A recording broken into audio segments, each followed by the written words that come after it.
하나님의 은혜와 사랑이 오늘 하나님 앞에 예배하는 우리 모두와 함께 하시기를 주님의 이름으로 축원합니다.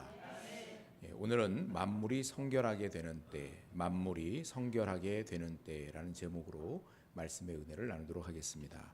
그림을 좀 보여주시죠. 우리나라에서 극단적 종말론으로 무리를 일으켰던 다미 선교회는 다가올 미래를 대비하라라는 말에서 따온 이름입니다. 이들은 하나님의 직통 계시를 받았다고 말하면서 1992년도 10월 28일에 남산에서 예수님의 재림과 휴거가 일어난다 이렇게 주장을 했습니다. 당시 이 사건은 사회적으로 큰 무리를 일으켰었고 이들의 주장을 신봉하던 많은 사람들이 직장과 학업을 중단하고 또 재산을 헌납하며 종말을 맞을 준비를 하는 등 이 사회적으로 큰 혼란을 일으켰습니다. 이들의 주장과는 달리 1992년 10월 28일에는 아무 일도 일어나지 않았고 이들은 예수님의 재림일이 연장되었다, 늦춰졌다 이렇게 얼버무렸습니다. 이들의 주장과는 달리 아무런 문제가 일어나지 않음으로 인하여서 이 종말론 소동은 흐지부지 사라졌습니다. 그런데 그 이후에 일반 교회 안에서는 이 종말론의 종자도 꺼내지 않는 식으로 종말론 트라우마를 지속적으로 알아왔습니다. 시한부 종말론의 악영향으로 인해서 보통의 건강한 교회에서는 요한계시록을 설교하는 것을 좀 꺼려하게 되고요.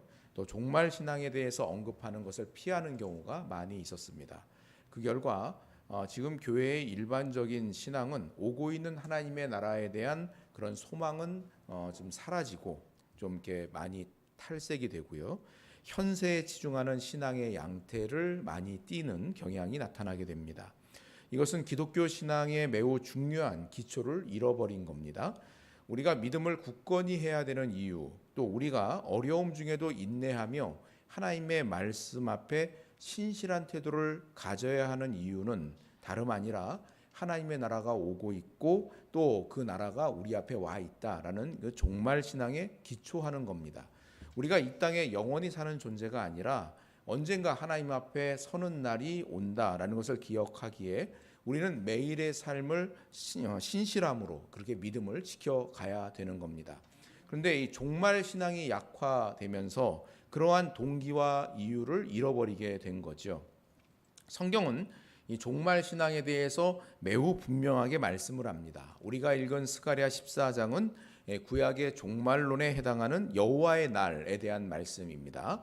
신약 성경에서 여호와의 날은 그리스도의 재림을 의미하며 예수 그리스도의 날 혹은 그리스도의 날 혹은 주의 날 이렇게 표현되기도 합니다. 예수 그리스도의 부활과 승천을 목격했던 교회는 이 세상의 종말이 예수 그리스도의 재림으로 이루어진다라는 것을 알았고 주님의 약속을 기억하며 오실 주님을 기다리고 있습니다.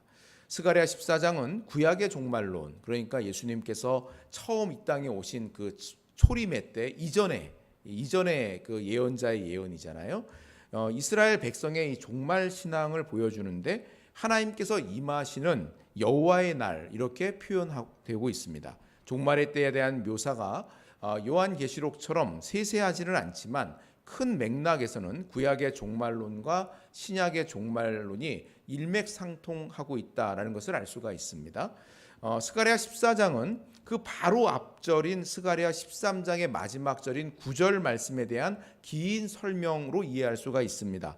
우리 먼저 스가랴 13장 9절을 같이 한번 읽어보겠습니다. 내가 그 3분의 1을 불 가운데에 던져 은같이 연단하며 금같이 시험할 것이라. 그들이 내 이름을 부르리니 내가 들을 것이며 나는 말하기를 이는 내 백성이라 할 것이요 그들은 말하기를 여호와는 내 하나님이시라 하리라. 자, 여호와의 날이 임하기 전에 먼저 일어나게 될 일은 하나님께서 당신의 백성들을 연단하신다라는 겁니다. 그런데 이 연단은 심판의 의미가 아니라 금에서 불순물을 없애는 당금질과 같은 그런 정화의 의미입니다. 그렇게 정화가 된 백성들과 하나님께서는 언약을 갱신하시면서 나는 그들의 하나님이 되고 그들은 나의 백성이 될 것이다 이렇게 말씀을 하십니다. 자, 이 모든 과정에서 우선 알 수 있는 것은 하나님의 나라는 하나님께서 악을 정복하신 후에 임하는 것이고 또 당신의 백성의 죄를 철저히 정화시킨 후에야 임한다라는 겁니다. 우리 14장 1절과 2절을 같이 읽어보겠습니다. 여호와의 날을 이르리라. 그날에 내 재물이 약탈되어 내 가운데에서 나누이리라. 내가 이방 나라들을 모아 예루살렘과 싸우게 하리니 성읍이 함락되며 가옥이 약탈되며 부녀가 욕을 당하며 성읍 백성이 절반이나 사로잡혀 가려니와 남은 백성은 성읍에서 끊어지지 아니하리라. 아멘. 조금 전에 이 스가랴 14장은 13장 9절에 대한 긴 설명이다라고 말씀을 드렸죠. 13장 9절에 이들을 금과 같이 은과 같이 연단하겠다라고만 되어져 있는데 그 연단이 무엇인가에 대한 설명이 바로 14장 1절과 2절에 있는 이런 내용들입니다. 여호와의 날이 임할 때 세상 열국들이 힘을 합하여서 예루살렘과 전쟁을 하게 된다 말씀을 합니다. 궁극적으로는 하나님의 백성들이 승리를 하게 되겠지만 하나님은 승리 이전에 먼저 패배를 겪게 하신다 말씀합니다. 이 패배의 과정을 통해서 하나님의 백성들을 시험하시고 불로 시련을 주셔서 정화시키신다는 겁니다. 그래서 성읍이 함락되고 가옥이 약탈되며 부녀가 욕을 당하고 성읍 백성 절반이 사로잡혀가는 그런 고난을 겪게 될 것이다 라고 말씀을 하는 겁니다. 하나님은 이 모든 과정 속에서 당신의 백성들이 믿음을 굳건히 지켜가기를 기대하십니다. 어느 누구도 고난을 좋아하거나 기대하는 사람은 없지요. 할 수만 있다면 그런 고난과 고통을 다 피하고 싶어 합니다. 그럼에도 불구하고 우리가 고난을 어떻게 대하느냐 이거에 따라서 고난이 주는 유익이 있다는 것도 분명합니다. 그것은 우리의 마음을 연단하여서 불순물을 제거하고 순전한 백성으로서의 우리의 심령을 정화하는 것, 바로 그것이 고난이 갖고 있는 유익이라면 유익이라고 말할 수 있을 것입니다. 그림을 좀 하나 보여주세요. 일본 기독교 작가인 미우라 아야코는 폐결핵과 척추병으로 13년간을 누워 있었고 그 후에도 직장암과 파킨슨병으로 평생 고생을 합니다. 그리고 몸이 아프면 이 마음도 이렇게 연약해지잖아요. 또 이렇게 긴 세월 동안 이렇게 중병을 앓으면 그러면 사람의 마음도 몹시 연약해질 수밖에 없습니다. 그래서 미우라 아야코는 인생의 허무와 시르에 빠집니다. 그러던 그가 다시금 인생의 의미를 발견하게 되는 것은 친구를 통해서 예수님을 구주로 영접하고 나서였습니다. 그리스도 안에서 인생의 의미를 새롭게 발견한 그녀는 아직 예수님을 모르는 사람들에게 그리스도를 전하기 위해서 소설을 쓰기 시작을 했고 그 유명한 빙점이라는 소설을 낳게 됩니다. 예전에 우리나라에서도 이 빙점이라는 소설을 드라마로 만들어서 방영을 하기도 했었는데 워낙 옛날 얘기입니다. 저도 못 봤어요. 네. 근데 빙점이라는 소설은 한번 읽어볼 만합니다. 굉장히 유익한 소설입니다. 병으로 죽어가던 사람이 소생하여서 그래서 결혼도 하고 77세까지 복음을 전하는 글을 쓰면서 살았습니다. 그는 자신의 삶을 통해서 깨달은 바를 이렇게 고백을 합니다. 병들지 않고서는 드리지 못할 기도가 있습니다. 병들지 않고서는 믿을 수 없는 기적이 있습니다. 병들지 않고서는 가까이 갈 수 없는 성소가 있습니다. 병들지 않고서는 우러러 볼 수 없는 거룩한 얼굴이 있습니다. 병들지 않고서는 나는 인간이 될 수조차도 없습니다. 그 고통의 시간들을 통하여서 하나님 앞에 간절히 기도하게 됐다는 얘기죠. 그 고통의 세월을 견디는 과정 속에서 믿지 못할 기적이 자신에게 일어났다는 겁니다. 그 고난 속에서 하나님의 보좌 앞으로 자신이 그렇게 가까이 나아갈 수 있었다는 겁니다. 그 고통과 어려움 중에 하나님의 놀라운 은혜를 경험하게 되었고 마침내 자신이 참된 사람으로서의 삶을 살 수가 있었노라 그렇게 고백을 하는 것이죠. 고난이 우리들에게 주는 그런 유익들이 분명히 있는 겁니다. 2년에 한 번 우리는 건강검진을 하시죠. 여러분 건강검진 다 하고 계시죠? 예, 그거 빼먹지 말고 하십시오. 예, 그 괜히 피하고 그러시는 거 아닙니다. 예, 와서 검사 받으세요라고 문자 계속 보내죠. 예, 받을 거들랑 얼른 가서 받으세요. 12월 달에 가면 정말 사람 많습니다. 그러니까 미리미리 받으세요. 평소 아무렇지도 않고 아무 문제도 없는 듯 보이지만 이때가 되면 이런저런 검사를 통해서 우리 몸의 상태를 숫자로 표시를 합니다. 그것을 통해서 내 몸이 내 기분이 느끼는 것처럼 그렇게 괜찮은가, 정말 상태가 괜찮은 것인지를 명확히 판단을 하게 됩니다. 고난은 우리 믿음의 정도를 검진하는 도구와도 같습니다. 평소에는 멀쩡하고 굳건한 것처럼 느껴지는 우리의 믿음이 정말 그러한지 고난 앞에 서 보면 반드시 드러나게 되어져 있습니다. 지금 이런저런 고난의 시간들을 잘 극복하고 마치 잔잔한 그런 파도와 같이 아무런 고난 없이 아주 평화로운 시간들을 보내고 계신 분들 아마 이 자리에 계실 겁니다. 여러분 걱정하지 마십시오. 때가 되면 여러분에게도 고난이 찾아올 겁니다. 할렐루야. 네. 또 반대로 지금 이런저런 어려움으로 고통 속에 사시는 분들도 계실 겁니다. 여러분들에게 하나님의 위로가 함께 하시기를 구합니다. 그리고 지금 그 검진의 시간들을 잘 인내하시기를 기도합니다. 우리 인생의 호흡이 끝날 때까지 우리 앞에 고난은 결코 사라지지 않습니다. 그러나 그 고난의 시간을 어떻게 보낼 것인가, 이것은 우리가 결정할 수 있습니다.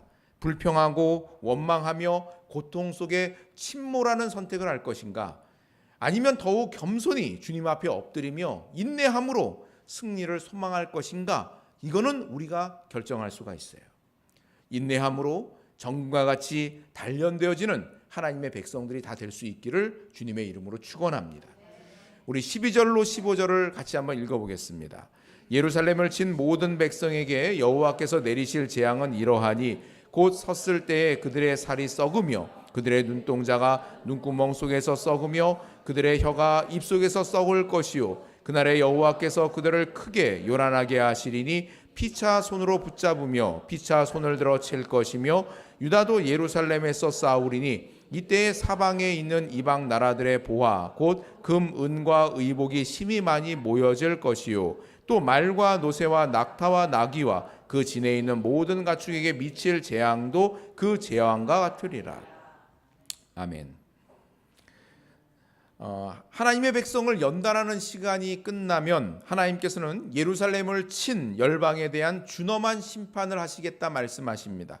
마치 흑사병처럼 하나님을 대적했던 자들에게 이 말 무시무시한 전염병이 돌아서 사람들과 짐나라는 짐승들을 죽게 할 것이다 말씀합니다. 또한 적진에서 혼란이 일어나서 적군들이 서로를 죽이게 할 것이다 라고 말씀합니다. 그런 일이 있은 후에 예루살렘 주민들은 노략물들을 심히 많이 모으게 될 것을 말씀합니다.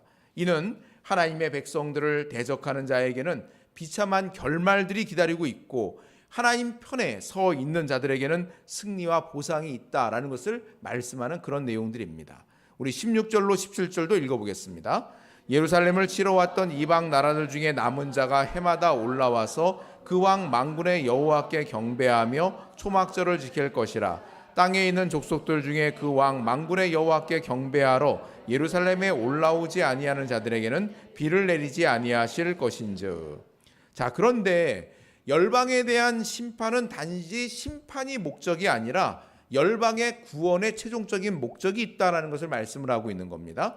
하나님께서는 그와 같이 열방을 심판하신 후에 모든 이방 민족들에게 예루살렘으로 올라와서 초막절을 지키라라고 명령하십니다.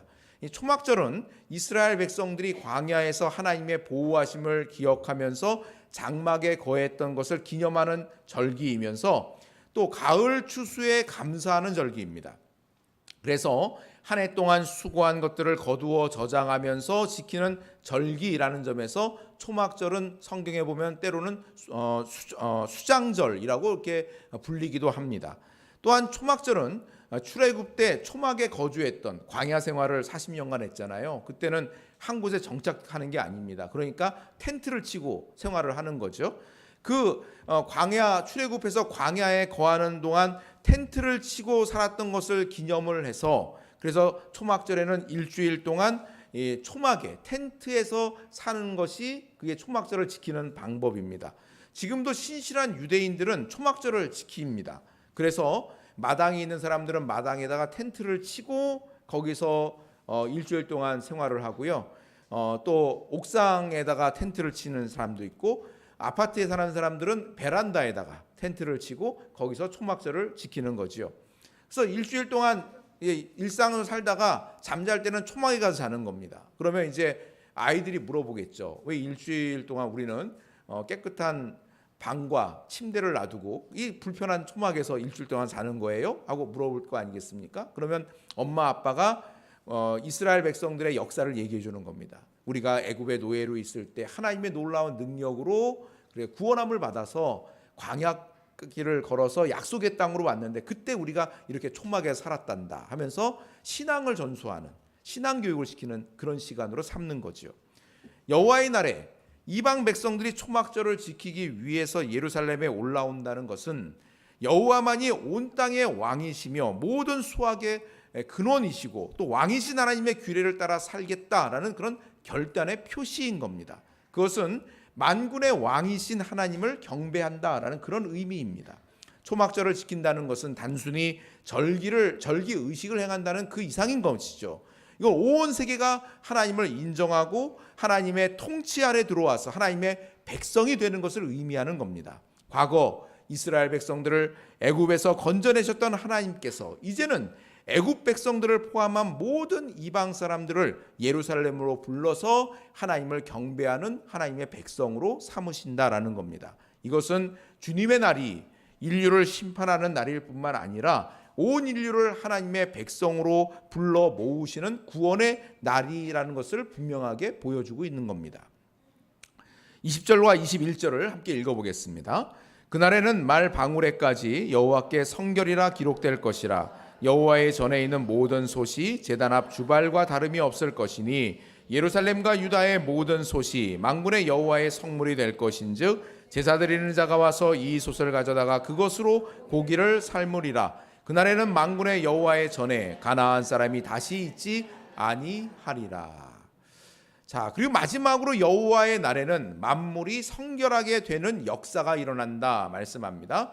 당시 사람들이 일상적으로 사용하는 말 방울과 솥까지도 여호와께 성결이다 이렇게 기록될 것이라고 말씀을 합니다. 그림을 좀 보여주세요.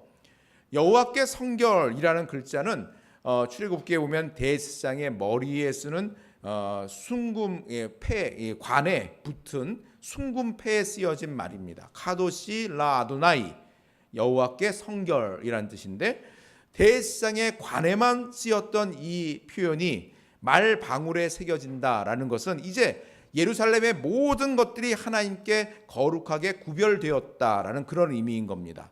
말 방울은 전쟁터에서 사용하는 말이 착용하는 건데 그러니까 전쟁을 또 승리를과 관련된 이런 굉장히 세속적인 도구인 겁니다. 또 솥도 음식을 요리하는 데 사용하는 주방에서 쓰는 평범한 그런 요리 도구인 거죠. 그런데 이렇게 지극히 평범하고 세속적인 것들에 여호와께 성결이라는 문구가 새겨지는 겁니다.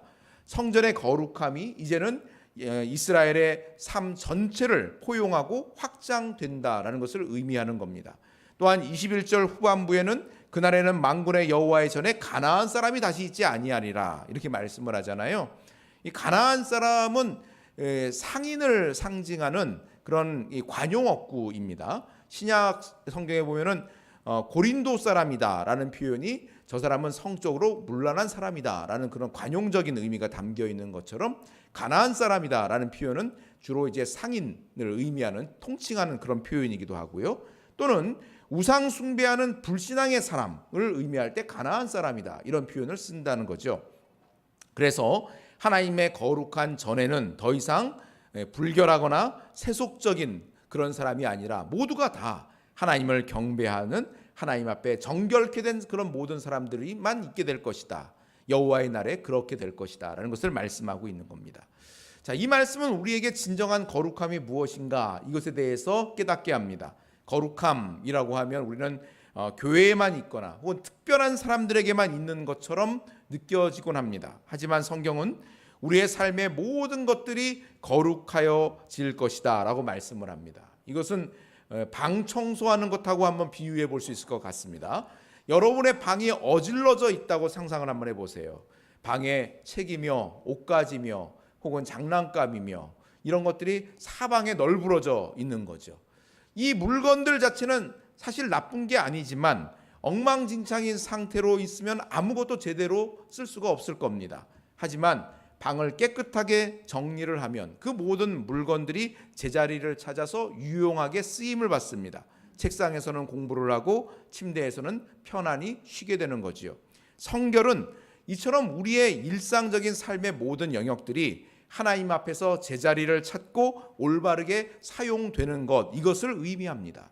우리가 매일 사용하는 스마트폰이나 컴퓨터, 또 우리가 입고 있는 옷이나 우리가 대화하는 모든 순간들까지도 하나님의 주되심을 인정할 때 하나님의 임재와 영광으로 가득 차게 된다라는 것을 말하는 겁니다. 우리의 모든 삶의 영역이 하나님 앞에서 거룩하게 구별되어져서 하나님을 예배하는 도구가 되는 겁니다. 우리는 이미 예수 그리스도 안에서 성결함을 입은 사람들입니다. 그러므로 우리의 일상 속에서 우리가 하는 모든 일 속에서 거룩함을 추구하며 하나님의 영광을 드러내는 삶으로 부름을 받았다는 것입니다. 오늘 우리는 스가랴서 말씀을 통해서 여호와의 날에 일어날 과정들에 대해서 살펴보았습니다. 여호와의 날이 임할 때 하나님은 당신의 백성들을 먼저 정화하기 위해서 고난을 허용하신다 말씀을 합니다. 또한 열방에 대한 심판과 구원을 이루십니다. 그리고 만물을 성결하게 하셔서 하나님의 영광을 나타내게 하신다 말씀합니다. 이 모든 말씀은 결국 하나님의 궁극적인 통치와 그분의 왕되심을 선포하고 있는 내용들입니다. 우리가 지금 이 땅에 살면서 고난을 당하고 어려움을 겪고 또 이 세상의 불의한 일들을 마주하고 그러면서 우리가 살아갑니다. 근데 오늘 말씀을 통해서 오고 있는 하나님의 나라에 대한 소망을 굳건히 하라고 말씀을 합니다. 우리가 살면서 고난에 처하고 또 어려움 가운데 부딪히고 또 하나님의 뜻대로 살려고 하는 애씀이나 수고함이 아무런 결실을 맺는 것처럼 보이지 않을 때 우리 마음 가운데 낙심이 찾아올 수 있고 또 이렇게 살아가는 것이 무슨 의미가 있나, 나 혼자 이렇게 애쓰는 것이 무슨 그 소용이 있나, 이런 마음이 들 수가 있습니다. 회의적인 마음이 들 수가 있습니다. 그런데 주님께서는 우리들에게 말씀합니다. 하나님의 나라가 오고 있다. 주의 나라가 우리 가운데 임할 것이다 라고 말씀을 합니다. 그러므로 굳건한 믿음을 가지고 그와 같은 모든 상황들을 인내하며 힘써 주의 말씀을 따라 살라고 말씀을 합니다. 우리는 그 말씀을 따라 순종하고 따라갈 때 어느 순간 우리의 삶 속에 하나님의 나라가 임하고 또 주님께서 약속하신 것 같이 주의 오심을 마주하게 되는 그 순간에 이르게 될 것을 말씀하고 있습니다. 여러분, 이 소망을 굳건히 붙들 수 있기를 주님의 이름으로 축원합니다. 승리의 날을 기억하면서 고난 속에서도 끝까지 인내하며 승리하는 백성의 길을 갈 수 있기를 주님의 이름으로 축원합니다. 만물이 성결하게 되는 그날을 바라보면서 오직 만군의 여호와 하나님을 경배하는 의의 백성들 다 될 수 있기를 주님의 이름으로 축원합니다. 아멘. 기도합니다.